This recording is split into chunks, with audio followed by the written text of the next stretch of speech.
The military regime of Myanmar has announced that no celebration will be allowed as from the 19th of December in their country. So any Christians that lives in Myanmar that want to celebrate Christmas should celebrate their Christmas before on the 19th of December, because no Christmas will be allowed, no festival will be allowed, no party will be allowed, no celebration will be allowed from on the 19th of December, meaning he has cancelled the Christmas, because there is no way only Myanmar we had Christmas before the 19th. Where Christmas never even reached. Today is 22. We are not even start Christmas, but you said Christmas will only be held before on the 19th because you don't want any celebration as from on the 20th of December. If you go against the law, that you will be seriously dealt with and you will be arrested. That is what the government of Myanmar is telling us, that there will be no Christmas in Myanmar. This is the hatred, the height of hatred all these people ask for we Christians. Just imagine. Then I now remember the post I saw on social media, whether it is true or it is not true, I don't know, of the Sudan of Sokoto saying that their Ramadan is going to start on the 22nd of December. So since when Ramadan starts on the 22nd of December, and since when it be saying now only Nigeria they do their Ramadan, every other country, I don't understand. Yes, me I don't understand this one where be say December period will just dey pain. The problem is say December period na festive period, na enjoyment period. You can't go enjoy, go reach this January 1st. That January 1st now everybody they celebrate am. Whether the Muslim or the Christian or the pagan or anything you believe, you must celebrate that very New Year. So the celebration is long, and it started with the Christmas. That thing they paint, they say, that is what they talk. Say, maybe we remove that Christmas, what they call them winter holidays. Instead of saying happy Christmas, you will say happy winter holidays. Okay, what of the ones people were there for inside sun? You can't tell the ones where the Nigeria say, or the one where the Africa say happy summer holiday. I don't understand these people. So they hatred towards the Christians. They are trying to change our tradition, our culture for our heart. I don't understand these people.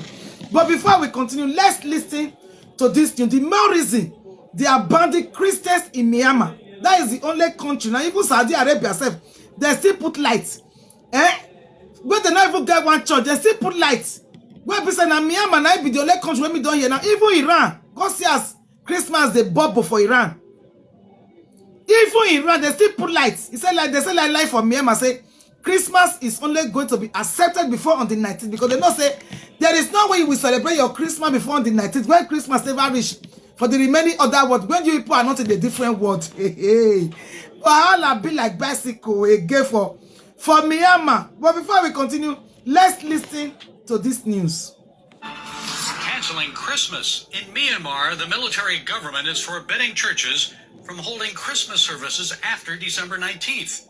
There will be no Christmas Day celebrations. It's only the latest in a long list of religious freedom and human rights violations in that country. Here to explain this and more from the UK is Christian Solidarity Worldwide spokesperson Kiri Kankwende. Kiri, why is Myanmar's military council restricting Christmas celebration? Well, the excuse that they've given is that it's to do with the elections, which are due to be held on the 28th of December in various parts of the country. But we know, and I'm sure your listeners also know, that it has not taken much for the military to crack down on religious freedom in Myanmar, in Burma, and this is not the first infringement of the religious freedom of Christians in the country. Just imagine. How are the Christians responding to this new order? Are any going to election for the 28th of December election? On Christmas Day, regardless, for military regime, penalize if they don't obey the order. The sources that we've spoken to are very afraid, but also very upset by this, Christmas being so important to us as Christians. And to be honest, an election is no excuse for this sort of restriction. We're not sure, we've not heard anything about any people wanting to disobey the order. The punishment could be quite severe.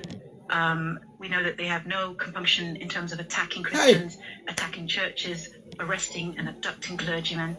So the penalties for anyone who disobeys this will be quite harsh, and you're dealing with the military. These are innocent civilians facing off against the military. But the fact remains that people are alarmed and afraid. In the states where this has been announced, there is already an internet blackout. There's a lot going on. We've heard about this, but there's a lot going on under the radar, which is not making it to the public, to the public's awareness because of this internet blackout. So their fear will no doubt be that if they disobey this order under darkness, then the military will do terrible things to them and no one will know about it. So this isn't happening in Yangon. They are under blackout already. Outside of the capital also, right? Yes, we're talking about Kachin State, certain areas of Kachin State where the election is due to be held. In some of the ethnic minority states, which tend to be Christian as well, in Karen, in Kachin, in Chin State, predominantly Christian ethnic minority areas, we have seen religious freedom violations for several years.